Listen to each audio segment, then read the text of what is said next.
All right, time now for all things Gators, all things orange and blue. Dan Hicken, Frangie. What's up, Hick? Doing great, Frank. Thank you, Southeast Orthopedic Specialists. Great orthopedic company. Take care of all your needs here in Jacksonville, se-ortho.com. Gators, well, there isn't really much to talk about with the Texas game. It went just about everybody thought it was going to go. And, they kind of pushed that aside. Now they got their little 3-game season. So are they going to go 2-1, 1-2, 0-3, or 3-0? Well, I'm going to go. They're probably not going 3-0 or 2-1. Yeah. That'd be my guess. It was going to be a hard finish with Georgia, Texas, LSU, and Ole Miss before you play FSU. So it was going to be a hard finish. But this one's important. Yeah. Because after watching how good Ole Miss was against Georgia, in my mind, that one got harder. Yeah. And good point. That one got harder. LSU got gutted a little bit.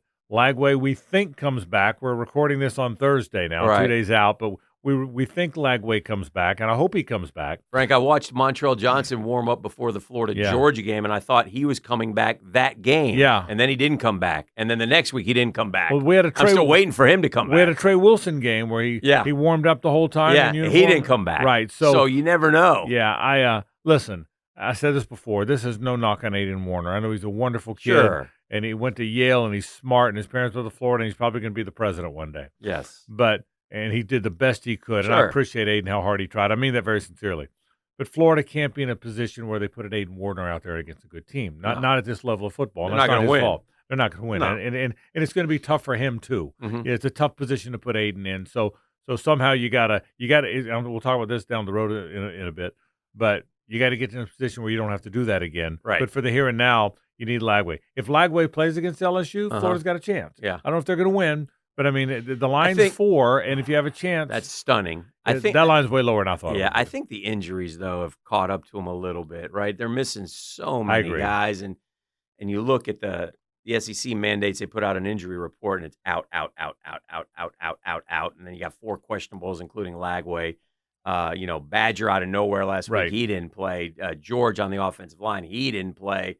So it's like, oh, good gracious. I mean, at one point they're down their top 3 corners and offensive linemen, their quarterback, top running back, 2 running backs in essence. And they've done well at that position, by the way. But yeah, cumulative effect catches up to you on that a little bit. Does it seem like to you, by the way, this is an aside, I'll go back to the game in a minute. Does it seem like to you guys get hurt more than ever?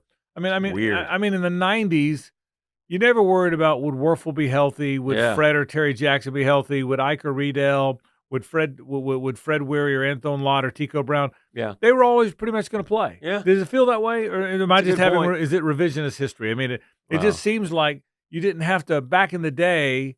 You weren't worried about your star players being out. Every once in a while, somebody got hurt. Sometimes there's a dark cloud hanging over our coach. And maybe that's it. I don't know. But doesn't it feel that way? Yeah, it does. It just feels really like does. The amount of injuries, it's incredible. You know what's interesting? And it doesn't stick out to me as much, but LSU's beaten Florida 5 straight times. Has it been 5 in a row? And I was looking at the results. I think the least amount of points Florida has scored in the last 5 losses is 28. Wow. They cannot stop LSU, as we've told you before. Is it 5 in a row? Yeah. They won Jaden Daniels the Heisman last year. Yeah. Right? Yeah. They helped Joe Burrow win a Heisman. Right.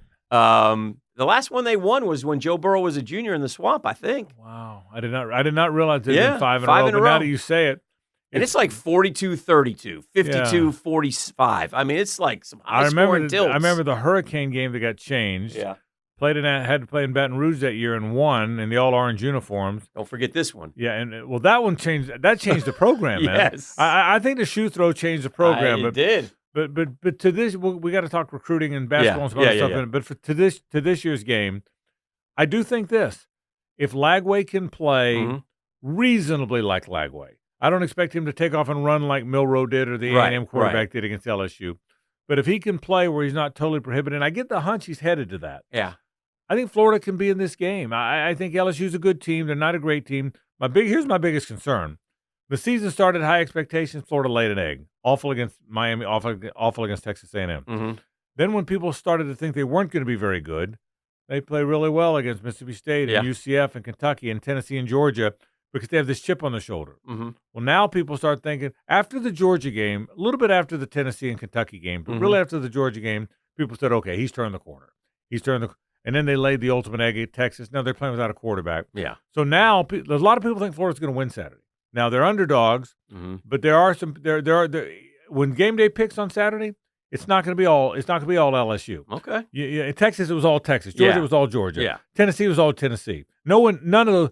When game day or whoever does the picking, there'll be a couple to pick Florida because that'll be a sexy upset pick. They're at home. They're the Swamp. Will they not be as good because now there's expectations? Under Billy, they've been better when they weren't supposed to be very good. My hope for the fan base is when they crank up, I won't back down, that it means something. And they go into that fourth quarter with a chance. I mean, I hear you. That's about the best. So you don't have a great feeling about this game at all? I don't have a good feeling about it. No, I don't. And listen, Billy's basically said Lagway's trending towards playing. Yeah. Every day we'll see. So that's been the good news. But you're right. He's not going to be that runner that he needs to be. And so it'll be tough. But you know what? If they go in and they fight hard and see what happens, maybe. Yeah, I'm hoping Vegas is right. I can't get over 4 points. Yeah, I think it's low too. I think they need to win this one because they're not beating Ole Miss. Yeah. Ole Miss is better than I realized they were. I know they lost to Kentucky and they've had bad moments. Yeah. But I know LSU beat Ole Miss. I get it. But Ole Miss sort of has found themselves. Yeah. I think Lane wants the Florida job. Oh, he's going to want to put up a number. Oh, I think Lane can't wait. I think Lane will sprint out of that locker room along that visitor sideline. So I think this one's important. I think you got to run the ball. Yeah. I do like those two backs now. They are good. I think and Montrell probably plays this week. Yeah. Trayon Webb probably not. Listen, with all due respect to Montrell, man. Yeah, well. The Jacoby Jackson kid has been a terrific find. Yeah, Baugh and Jackson are probably better backs than Montrell. Yeah. But Billy's one of these old school coaches who's going to play a senior guy. But the fact is they should run the ball. The line is blocked well. They should run the ball. The line has been a pleasant surprise to me. The kid Lovett got a start, and he did. Yeah, he had a good game. Yeah, so again, another good young guy getting out there and getting some reps. So the offensive line's been probably the way that has transformed has been nice.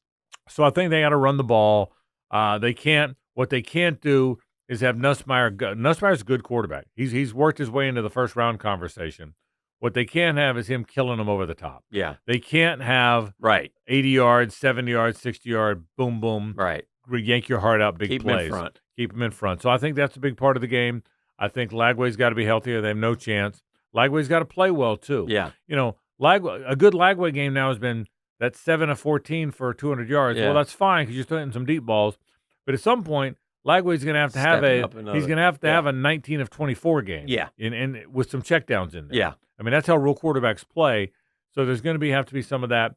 You got to be healthy defensively. You can't let LSU run crazy, and you can't get beat over the top. I think Florida's got a chance in the game. I really believe that.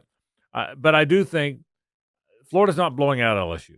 LSU could blow out Florida. Yes. So you got to hope that we get to the second half, to your point, Dan. Yeah. If we can get to Tom Petty close, then you got a chance. And you got a chance. Yeah, so you got to get to that close. All right, some other stuff. Yes. Scott Strickland says Billy Napier's coming back for the long haul. You and I talked about that. Right decision? I understand. Listen. You understand the decision. Yeah, and I will say this to Florida fans because I get this. And there's a couple things that factor in. And I think I've said this. I don't know if I've said this to you, but FSU's 1-9. Right. I honestly believe if they had gotten Cam Ward, that they'd be 7-3 at worst. Certainly way better. So a quarterback is so important. Right. Well, we have a quarterback. Right. That quarterback is not staying if Billy Napier leaves. Correct. He'll have riches handed to him from Texas A&M. Right. So I'm sure there's a agreement that he will stay. He likes Billy. It's a good relationship. So you got Lagway. Right. Right. Now they have the money. $26 million. You want it? They're going to take $15 million of that, and they're going to go buy a team. All right? Go buy the team. Right. So if Billy goes, which is okay, if I understand you people who want Billy to go. I do. Right. But if he goes, you're starting over. And that's the point. You're starting over. Right. And the detractors are all saying, I don't care if we start over. Yeah, but you will next year. He's not correct. You will next October. He's not a good enough coach. You get rid of him. So I agree with that, Dan. Or I like a good coach will come in and fix it right. It's a different world now. We don't know that. Yeah. And and my whole point is too, and I'm not sure he's the right coach. I'm not sure he's a good coach. Right. And if he's a lousy coach, well, then you fire him next year. Yeah. I think Lane's still available. Yeah. And then the roster's better than ever. Remember this. for all the people that didn't like my buddy Ron Zook, Ron Zook loaded that roster in those 3 years. Yeah. Galen Hall. Urban Meyer came in, and 1 year later, a year after, won a national championship with a roster. Well, I'll tell you this. I'm going to give you – can I give you a number? You like numbers? I do like numbers. I'm going to throw some numbers at you. Give me a number. 2, 13, 24, 3, Jeff, 8, Jeff 89, Demps, 11. Jeff Demps, Felipe Franks. 58, 66, 58, 70. That's just on offense. On defense, 24, 34, 44.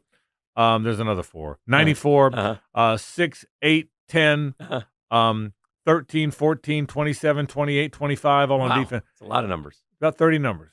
This is the most good. How about me know those numbers? Yeah. This is the most good young players I think they've had. Are you naming the current Gator young guys who have the numbers? Those are current Gator young guys. Okay. I really believe there's 30 guys. Okay. I forgot 17, L.J. McRae. I think there's now good players, and they're going to be better players because they're freshmen and sophomore. We hear all that money's going to the young players. Yeah. Now. I'm serious about this.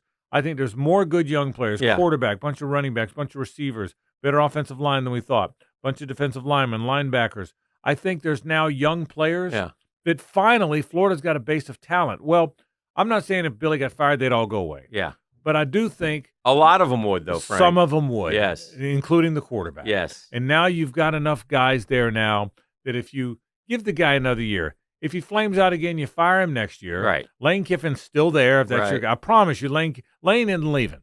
Lane likes it at Ole Miss. The only place he's leaving for is Florida. Now, I think he would leave to come to Florida. Right. But Lane isn't going to Oklahoma. I don't think so. Lane isn't taking a down move. You might have to compete against more schools next year. That's correct. There's that. But this is the job he wants. I think it's the move that they're going to make. And so that's right. Yeah, and so, but I will say this, they have the money. They got to go buy the players. Yeah. I can't have Eeyore slow rolling this on the portal. I can't be looking at guys and watching them go to FSU and go to Ohio State. He's got to jump on. He's got to be ready to go when that portal opens. I totally agree. I don't know the date. You got December 9th? You better be ready to sign some dudes. But man. I think they need to have a very good signing day, and it's not going to be great. It'll get better. So this Tramel Jones guy. Yeah. It's a funny story. So Tramel Jones comes on my radio show in Jacksonville. I thought you understood. I guess I did. I thought you had your finger on the pulse of the program. So this Tramel Jones comes in, 4-star recruit from Jacksonville. Mandarin High School. So he's our Duval County Scholar Athlete of the Week. We don't pick that. The local county picks that. Okay. So I never met him come in. Really. So I joked the whole time. I'm going to flip him from FSU to Florida. Okay. I'm going to flip Tramel when he comes in. So he comes in. We laugh about it during the break a little bit. We come on the air. Mm-hmm. And I don't follow recruiting, so I don't know. I don't cover it. So Tramel, are you still going to Florida State? Yes, sir, I am. There was no doubt in his mind. This was 2 days ago. 2 days ago? Yeah, 2 days ago. This week? Yeah. He goes, there's no doubt I'm going to Florida State. He says, you sure, Tramel? He said, yeah. He said, you know what? I said, well, I applaud you for sticking to your guns even after all these changes. He said, yeah. He said, I just believe in Coach Norvell. I believe in the quarterback's coach. I'm headed to Florida State. So we do the rest of the interview. Congratulations on a great career. He's a great student. Yep. Congratulations. 2 days later, he decommits. Right. Visiting Florida. Saturday. And now everybody thinks he's going to Florida. Right. So everyone kills me on Twitter. Yeah, Frangie, you don't know anything. You don't know anything. Well, all I was doing is reporting what the kid said. But you heard it from the horse's mouth. That's right. But I do wonder, is that a product of the Scott Strickland coming out and saying Billy's staying? Is that well, listen, here's the thing. Are all these visits a product of that? Yes. Yeah. 100%. Here's the thing. That and like I said, the boys sniffed the money. Yes. The money's there. Yeah. They're going to spend. Right. Come to Florida. We'll pay you a 5-star guy. You're going to make a lot of money. Jamie French is going. Jamie French is going to Texas. I don't know if you can compete. I don't know if you can steal Jamie French, who's one of Tramel's receivers, by the way. He's a key receiver. Extremely talented. But 5-star safety, 5-star corner. They're going to visit Florida this weekend. All going this weekend. All of a sudden, out of the blue. Right. I mean, there was nothing going on with recruiting. And now all of a sudden. Billy Napier's coming back. Now they're thinking, it's almost like did Billy hold him hostage and say, look, I'll start recruiting if you tell him I'm coming back. Yeah, because he is getting the next year. So at least there's some, because of the, I shouldn't say because I don't know that. Yeah. But right after that statement, there's some energy in the program. Yes. Despite the fact that they lost to Texas. Right. And it was probably good making the decision making the announcement before Texas, because without Lagway, they were going to get rolled at Texas. Right. We all know that. Right. You can't play without a quarterback these days, and God bless his soul, but that's what they had to do. Right. So now there's momentum. What would really enhance that momentum is winning Saturday. Yes. If they do win Saturday, with all those kids on campus, they snare a couple of them. You probably get a few. Yeah. So Florida, LSU. I can't tell you I think Florida's going to win the game. I'd be lying. Right. But I do think Florida hangs around. Good. Get it to the fourth quarter. Good. I hope Lagway's healthy. Can't wait for the game. That'll be Before fun. we get out of here. Yes. The Todd Golden stuff. Where are you on all the Todd? Everything you've heard, learned. Where are you on Todd Golden and Gator basketball and everything? We haven't talked about it on the podcast because we didn't have the stuff until now. I'm not sure he can be a leader of men if any of it is true. I'm okay for the investigation to play out. I think that's how Title IX works. Right. Scott Strickland, I know there's a lot of anti-Scott Strickland people out there. He's not an idiot. If he could do something, he probably would have done so. He probably has to let the investigation play out, would be my guess. So he lets the investigation play out.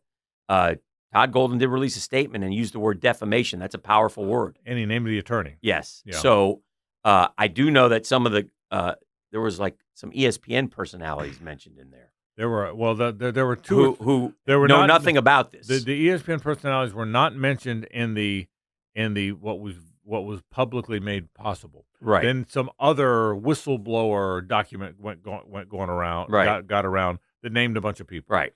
So, and my point is, I think there's some holes. Yes. In the reporting or in this story. Okay. If there are holes, any lawyer is going to jump on the holes. Right.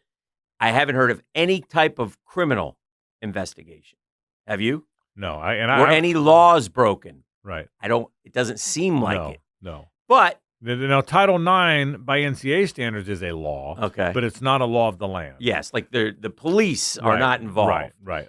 So my thought is, if this is true, I don't want you leading my basketball program. And here's what I will tell you, and I agree with you. Mm-hmm. Here's what I will tell you. And sometimes the answer is in between. Yeah. It's not necessarily binary. It's not black and white. Right. There may be some truth in it, and, Right. I hope none of it's true. Right. I will tell you this. My thought going into this was, you don't have to like Scott Strickland or President Fox. Right. What I can tell you is they're both principled men. Right. I know Scott pretty well. It's a Right. principled man. It is my opinion. I don't believe President Fox or Scott Strickland would have Todd Golden out there coaching that basketball team if they believed it was true. Okay. My opinion. I don't believe they would have him out. You could get sued if you suspect. I don't care. Right. I don't think they would run him if they thought it was true. Right. Working on that premise, I asked around a little bit. Mm-hmm. And I think there is a belief, and it may turn out to not be true. Right. Or accurate. But I think there is now a belief that it's a smear job and it's not true. Now, and I think that's why he's still coaching the basketball team. And I think there's a belief in that building and on that campus that the investigation will prove him innocent. Now, it may not. Right. But first of all, I'm told that. I'm told that people on the inside believe he's being set up. Okay. That's it. That doesn't mean did he send a flirty message every now and then that he shouldn't have? Right. I don't know, by the way. Right. Would it shock me if he said I probably responded to a DM that I shouldn't have? Right. But I don't. But did he do the stuff to the level they said? I'd be surprised. But anyway, I think there's a belief that he did it. Right. Whether they're right or not, and I think they believe he's going to be exonerated. So you have to let it play out. Yeah. Even listening to Todd, he can't talk after one of the basketball games, the Monday night game against Grambling State. They didn't let players talk. Only Todd spoke. Now, I know he spoke again today, and I haven't heard it. But he said I can't talk about it. Right. But then he was asked follow-ups. What do you think female Florida fans should think? And I'm going to paraphrase, but his answer something was to the effect of, I think if they'll just let the process play out. Yeah. That's his way of saying, right. I think you'll see that I'm innocent. Right. So, and to your point about his statement, he was careful to include the word defamation. Yes. And to name the attorney. Yes. That was a warning shot, I thought. Right. It was a very aggressive answer. Yes. And it was a warning shot, I think, him saying, listen, to anybody involved in this, accusers, newspapers, whoever, I am going to fight back, and you might be guilty of defamation if you do it wrongly. Oh, wait. Also should be noted, family was there at the game as well. Yes. So, I mean, one other thought. Yeah. I grew up in the newspaper business. You were in the TV business. We both landed in radio. Right. But we both grew up in a heavily journalistic-based business. You're in TV, me in newspaper, where a number of sources, Are you surprised that at least the best of our knowledge, and the Alligator's a wonderful student newspaper. They do a wonderful job. But are you surprised that no other credible news source has seemed to have picked up that story. Yes. I mean, the Orlando paper, the Tampa paper, the New York Times, I guarantee the Athletic. There are people looking into it because it's a salacious story. Right. So but there's a salacious story that nobody else is run with. Right. Except to say reports out of the independent Florida Alligator. Right. They've aggregated it. They've done an aggregation of the alligator story. Right. But no other news source has said that. Again, I'm not trying to defend Todd Golden. Sure. I'm trying to be as honest as I can. But the fact that there's no other, we don't know of any other reporters on campus, tells me there must be some news sources, and journalism isn't what it once was. Correct. That there must be some that don't believe there's much going on there. So again, it sounds like I'm trying to say there's nothing to it. I don't know. Right. But the fact that he's still coaching. I think what we're saying is we agree with let the process play. Yeah, that's right. Let's see what happens. Let's have an investigation. Let's be transparent. And let's find out. But I also think if there was a belief in some corners that he did these things, there would have been more of a suspended. I think paid administrative leave. Yeah. Another paper looking into it. A sidebar story that the New York Times or the Orlando Sentinel has identified accuser X. Right. And accuser X has claimed that there's none of that. Now, again, that doesn't mean it doesn't happen, but the history tells us that's usually what happens. It'll be interesting to see going forward what happens. So we'll see. So anyway, we'll keep an eye on that. The Gator basketball team looks like a good team, by the way. Quick thought about them. They're tough. They're physical. They're bigger than they've been. They won't get pushed around. I don't know the kid's name, but he got cleared finally by the NCAA Yeah, Urban today. Klavzar. Thank you. But he's cleared. But here, real quick before we wrap, Chinyelu, Alexis, Elijah Martin are big physical guys. Yeah. Richard's in better shape. He looks cut now. Clayton's a little broader. They got pushed around by Colorado. Yeah. And I think one thing Todd said is we're not getting pushed around again. We're going to be a more big, thick, physical, aggressive team. Now, I worry about will they be able to shoot it? They haven't shot it well in 3 games. Not yet. They play Florida State Friday night. We're taping this on Thursday. Right. So we'll have a better idea on that. So, by the way, might have thought about borrowing Elijah Martin to play quarterback last week. He had 70 touchdowns in high school. Exactly, and Just I would saying. Well, yes, I'm all for it. So anyway, a lot to talk about. A lot of news in Gator Nation. Yes. That's all things Gators. Dan Hicken and Frank. Yeah, and thank you, Southeast Orthopedic Specialist, se-ortho.com for all your orthopedic needs. Back next week. Frank, have a great week. You too, Hick. All right.